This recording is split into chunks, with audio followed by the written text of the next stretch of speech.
कर्मों का फल भुगतना ही पड़ता है। आज इस लेख में हम कर्मों का फल अवश्य ही भुगतना पड़ता है, क्योंकि इंसान ही अच्छे और बुरे कर्म करता है, पशु नहीं। इसलिए हम अपने कर्मों का फल अवश्य भुगतना पड़ेगा, चाहे देर हो या सवेर। कर्म सिर्फ हमें भुगतने ही पड़ेंगे। इसलिए कर्म करने से पहले एक बार अवश्य सोचें, क्या मैं यह सही कर रहा हूँ। अगर कर्म करने से पहले अच्छे से सोच ले तो शायद हम बुरा कर्म करने से बच सकते हैं। अगर अपने आपने आपको बचा लिया तो सज़ा से भी बचा लिया। आपने बुरा कर्म कर लिया तो एक न एक दिन भगवान अवश्य सज़ा देगा। इसलिए जन्म में नहीं, अगले जन्म में ही कर्मों का फल भोगना पड़ता है। श्री कृष्ण जी ने भी गीता में कर्मों को ही सबसे उत्तम बताया है, क्योंकि कर्म हो हमारे भाग्य का निर्माण करते हैं। अगर हम अच्छे कर्म करेंगे तो हमारे साथ अच्छा होगा, अगर हम बुरे कर्म करेंगे तो हमारे साथ बुरा ही होगा। इसी कर्म सिद्धांत को एक कहानी के माध्यम से समझते हैं। बहुत समय पहले की बात है। एक राजा राज्य करता था। वह राजा एक दिन अपनी जन्म पत्री पढ़ रहा था। पढ़ते पढ़ते उस राजा को ख्याल आया कि जिस समय मेरा जन्म हुआ होगा उस समय कितने मनुष्यों का जन्म होगा, लेकिन वह सभी मेरी तरह राजा क्यों नहीं बने। राजा हर दिन हर समय इसी प्रश्न का उत्तर ढूंढने में लगे रहते हैं, लेकिन उन्हें इसका उत्तर नहीं मिल पाता। अपने प्रश्न का उत्तर पाने के लिए राजा अपने राज्य में बड़े से बड़े बुद्धिमान व्यक्ति को बुलाते हैं। राज्य में सभी बुद्धिमान व्यक्ति एकत्रित होते हैं। वह सभी यह सोच में होते हैं कि राजा ने उन्हें यहाँ क्यों बुलाया, और राजा सभी का अभिनंदन स्वीकार करते हैं और उनसे पूछते हैं कि जिस समय मेरा जन्म हुआ उसी क्षण में और कितने भी व्यक्ति का जन्म हुआ होगा, तो उन सब व्यक्तियों में से मैं ही क्यों राजा बना, वह सभी राजा क्यों नहीं बने।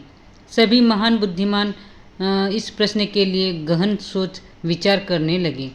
वह सभी गहन सोच विचार करने के बाद वह उनके प्रश्न का उत्तर न दे सके। राज्य में एक बुजुर्ग बुद्धिमान व्यक्ति भी बैठे हुए थे। वह थोड़ी देर बाद बोले कि इस प्रश्न का उत्तर तुम्हें एक महान साधु देंगे, जो कहीं वर्षों से एक घने वन में तपस्या कर रहे हैं। यह सुनकर राजा अगले दिन अपने सैनिकों के साथ उस जंगल की ओर निकल पड़ा। कुछ दूर पहुँचते ही राजा को वहाँ एक छोटी सी कुटिया दिखाई दी। जब राजा उस कुटिया के पास पहुँचा तो उसने देखा कि एक साधु वहाँ बैठा आग के अंगारे खा रहा है। यह देखकर राजा चकित रह गया। राजा ने हिम्मत करके उनसे कहा कि हे साधु, मैं आपको प्रणामकारी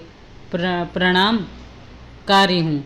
मैं आपसे एक प्रश्न पूछना चाहता हूँ कि मेरे जन्म वाले दिन कितने मनुष्य का जन्म हुआ है, उन सभी में से मैं ही राजा क्यों बना। साधु यह प्रश्न सुनकर बोले कि हे राजन, मैं तुम्हारे इस प्रश्न का उत्तर नहीं दे सकता। थोड़ा आगे चलकर तुम्हें एक और साधु मिलेंगे, वही तुम्हारे इसका उत्तर दे सकते हैं। यह सुनकर राजा दूसरे साधु की तलाश में आगे निकल पड़ा। थोड़ा आगे चलते ही राजा को साधु दिखाई देता है और वह साधु मिट्टी का खा रहा होता है। यह देखकर राजा हैरान रह जाता है। फिर उस वक्त राजा हिम्मत करके अपना प्रश्न साधु से पूछता है। फिर साधु क्रोधित होकर बोलता है कि तुम जल्दी यहाँ से चले जाओ, मेरे पास तुम्हारे प्रश्न का उत्तर नहीं है। परंतु वह साधु उसे एक लड़के के बारे में बताया और कहता है कि तुम्हें उसके पास जाओ, तुम्हें अपने प्रश्न का उत्तर जरूर मिलेगा। तो राजा उस लड़के की तलाश में आगे बढ़ने लगता है। ढूंढते ढूंढते वह राजा एक गांव में जाकर पहुंचता है। राजा को थोड़े समय बाद वह लड़का मिल गया। वह बहुत ही बीमार था।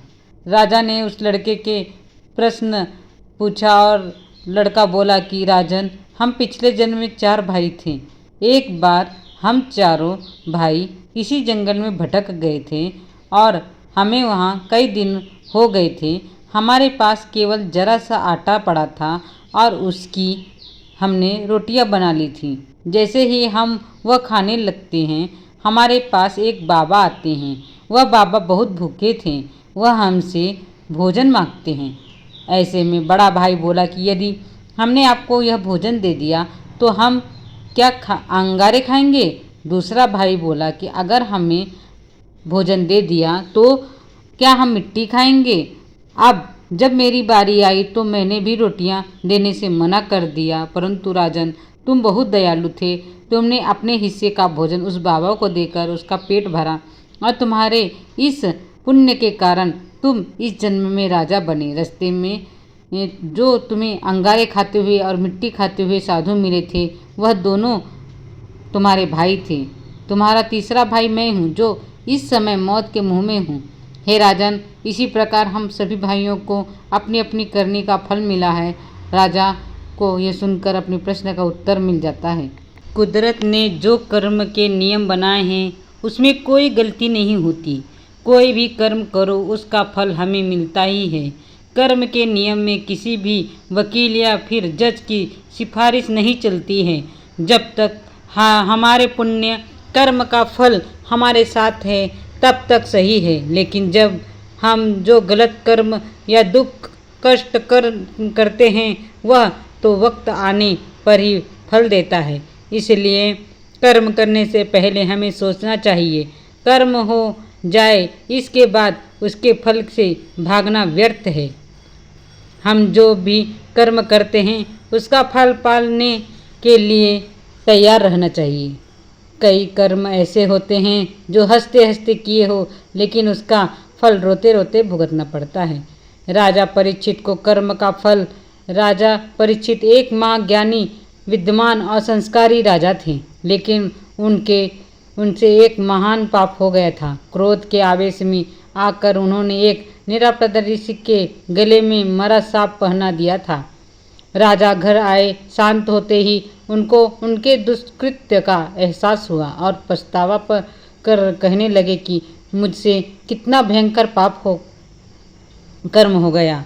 अब वह समय तो वापस नहीं आ सकता, तो राजा परीक्षित को उस कृत्य का फल हो तो भुगतना ही पड़ेगा।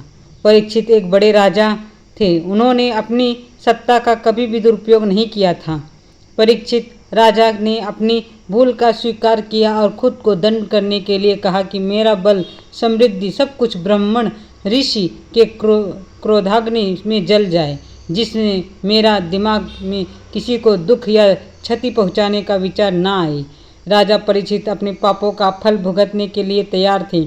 उन्होंने कभी भगवान से कोई सिफारिश नहीं की और न ही अपने राजा होने का घमंड किया। उन्होंने तो भगवान से अपने पापों का दंड मांगा, जिसके उदाहरण से भविष्य में कोई राजा क्रोध के आवेश में या फिर अपने राजशाही के घमंड में आकर ऐसा दुष्कृत्य नहीं करे। इस प्रकार राजा परीक्षित अपने कर्म से भागे नहीं और परिणाम भुगतने के लिए तैयार रहे। वह भागने की कोशिश करते तो भी कर्म अपना फल दिए बिना नहीं छोड़ता। हर किसी को कर्म भोगना पड़ता है, अच्छा या बुरा। कर्म की पहचान समय खुद देता है। कर्म जीवन का मुख्य विषय है।